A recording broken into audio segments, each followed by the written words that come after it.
नमस्कार दोस्तों, स्वागत है आपका वी पॉलिटिकल चैनल में। आज का हमारा टॉपिक है भारतीय संविधान की प्रस्तावना इसके आधारभूत दर्शन को प्रकट करती है। जो संविधान की जो प्रस्तावना दी गई है, सबसे पहले वो बताती है कि संविधान में क्या क्या दिया गया है, इसके दर्शन को प्रकट करती है, इसकी विवेचना करनी है। ठीक है, सेकेंड ईयर के लिए इम्पॉर्टेंट टॉपिक है, चाहे वो SOL का स्टूडेंट हो, NC वेब का, VA ऑनर्स का, ये BA प्रोग्राम। ठीक है, सभी के लिए इम्पॉर्टेंट टॉपिक है। ये इसका पार्ट 1 है। इसके बाद प्रस्तावना का पार्ट 2 भी आएगा। रिपीटेड क्वेश्चन सीरीज़ स्टार्ट करी है हमने, तो स्टार्ट करते हैं। प्रस्तावना, सबसे पहले हमने प्रस्तावना में क्या क्या लिखना है। प्रस्तावना की भूमिका, प्रस्तावना का वर्णन और प्रस्तावना का निष्कर्ष, ये हमें स्ट्रक्चर बनाना है सबसे पहले। फिर प्रस्तावना की भूमिका, प्रस्तावना की भूमिका क्या है। संविधान की प्रस्तावना को संविधान की कुंजी कहा जाता है। जो संविधान की प्रस्तावना दी गई है, फर्स्ट पेज, जब हम संविधान खोलते तो फर्स्ट पेज पर जो है संविधान की प्रस्तावना दी गई है, उसे संविधान की कुंजी कहा जाता है।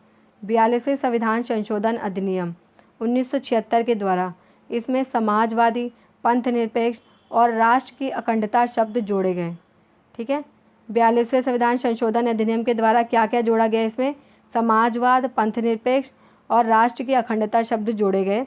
भारत का संविधान विश्व का सबसे बड़ा लिखित और सर्वाधिक व्यापक संविधान है। ठीक है, सबसे बड़ा लिखित संविधान है और व्यापक संविधान है भारत का संविधान। प्रस्तावना में और क्या इसके अंतर्गत क्या है, प्रस्तावना आदर्शों का पुंज है, क्योंकि भारत के संविधान से पूर्व एक प्रस्तावना दी गई है। संविधान बाद में लिखा है। ठीक है, फर्स्ट पेज पर प्रस्तावना दी गई है। यह प्रस्तावना संविधान के उद्देश्य, आदर्शों की रूपरेखा प्रस्तुत करती है कि हमारे संविधान के अंतर्गत क्या क्या दिया है। भारतीय संविधान की प्रस्तावना में 5 आदर्शों को स्पष्ट किया गया है। ये आदर्श है न्याय, स्वतंत्रता, समानता, बंधुत्व, राष्ट्र की एकता, अखंडता। ठीक है, इन 5 आदर्श पर ही जो है पूरा संविधान टिका हुआ है। यह प्रस्तावना भारत को एक प्रभुत्व संपन्न, शक्तिशाली अर्थात समाजवाद के कल्याण के लिए, पंथ निरपेक्ष, किसी भी धर्म को ऊपर न रखकर सभी धर्म बराबर है, लोकतंत्रात्मक, लोगों द्वारा चलाए गए गणराज्य होने की घोषणा करती है। प्रस्तावना बताती है कि भारत क्या है, एक संपूर्ण प्रभुत्व संपन्न, समाजवादी, पंथ निरपेक्ष, लोकतंत्रात्मक गणराज्य है, जिसमें समस्त शक्तियाँ किसके पास है, जनता को प्राप्त है। भारतीय संविधान की प्रस्तावना उसकी आत्मा है। BR अम्बेडकर कहते हैं कि जो भारतीय संविधान लिखा गया है, प्रस्तावना क्या है, उसकी आत्मा है।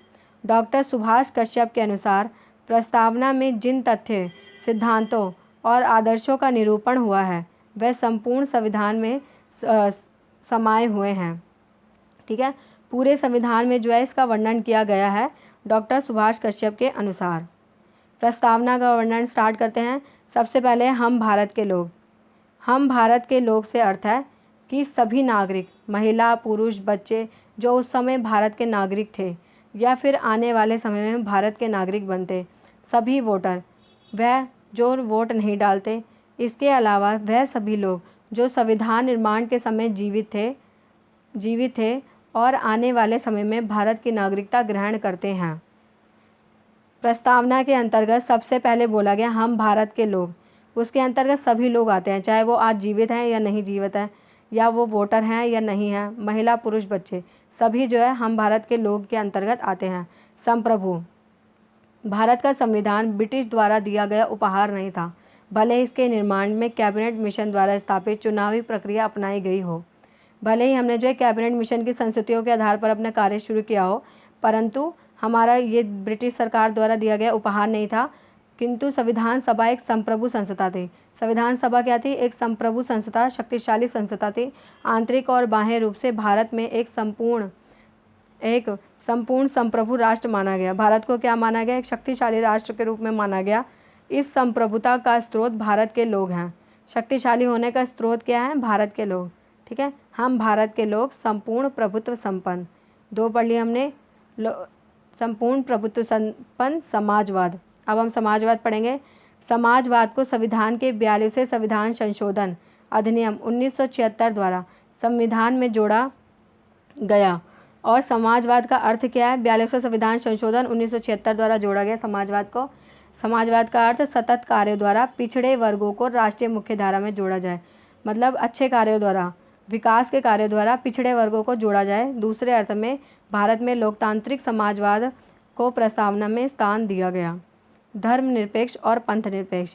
भारत में पंथनिरपेक्षता से अर्थ है कि भारत का कोई अपना धर्म जाति नहीं होगी, ठीक है। भारत राष्ट्र का कोई अपनी धर्म जाति नहीं होगी, धर्म और जाति से ऊपर देश होगा। दूसरे अर्थ में राज्य जो है धर्महीन होगा, किसी एक धर्म के प्रति स्वामी भक्ति नहीं रखेगा।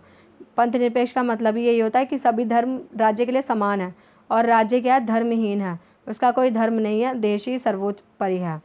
जनतंत्र या लोकतंत्र, इसका अर्थ है संप्रभु शक्ति जनता में निहित होगी, ठीक है। शक्ति को किस में निहित है? जनता में। देश में प्रतिनिधात्मक सरकार होगी तथा मंत्रिपरिषद संसद के प्रति उत्तरदायी होगी। पूर्ण रूप से शक्ति जनता में निहित है और जनता द्वारा सरकार चुनी जाएगी और मंत्रिपरिषद जो है संसद के प्रति उत्तरदायी होगी, ठीक है। ये अभी हमने कुछ ही टॉपिक्स पढ़े हैं प्रस्तावना के। नेक्स्ट वीडियो में हम पार्ट 2 में पूरा कवर करेंगे। अगर आपको ये वीडियो अच्छी लगे तो लाइक शेयर सब्सक्राइब ज़रूर करें। Thank you so much for watching my video.